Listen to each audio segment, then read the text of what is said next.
Told her, though, I was still carrying ill will against her character on Alias, so if it went badly, it wasn't my fault. Oh, really? Yeah, she was lovely. Before we talk about the vamps, let's talk about the town of Barrow. Who would possibly want to live out there? People that have to, you know, people that are either born there or go up there for work. You can make a lot of money working on the pipelines up there. Some people just want to escape.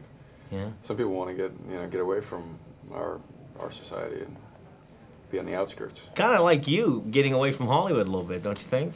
Well, you know, I mean, I'm not living an isolated life. Yeah. But I've isolated myself from, I guess, the media as much as possible. Yeah. I want to know, this movie, just loved it. I'm a big vampire fan. Scary as you can imagine. But I also like the fact that it's more character driven than it is vampire driven. Yeah. No, I think I wouldn't want to do a film unless it had a real character for me to play and real relationships that would actually, I think, what I hope happens, and I think it does with this film, is it kind of, when you really relate to the characters, you're sucked into the story more, and it becomes more frightening, you know. Yeah. And all the best films, all the scariest films that I've ever seen, have that same, you know, that same intention, that same goal. Yeah.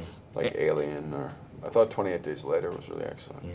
And when you say terrifying, it's like we've gone to old school scary with the vamps here. They're not romanticized. They're just vicious killers in this movie. Yeah. But one has to wonder, like Danny Houston, what's going on when they yell "cut"? What is he doing? Oh, he turns into the normal, charming Danny Houston who we all know and love.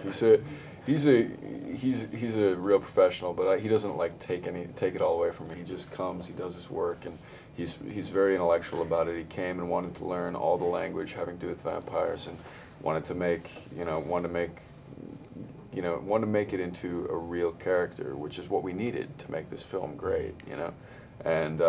And so, yeah, Danny really, you know, filled the shoes, the character, for sure. You do some good work with an axe in this movie, and I know that these things that they create are not cheap. Yeah. So the person you're hacking to stuff, were they like, you have to do this in one take or something like that, or? Well, there wasn't. I mean, there wasn't any time where I was actually chopping off any sort of fake head. It just doesn't. It didn't work like that. What we did is just fancy editing. You know, I would hit a pad and then they would cut to movie magic. You have to, otherwise, I mean. Yeah, I'm thinking that there's a proper, somebody made an actual person or something like that. Made an actual.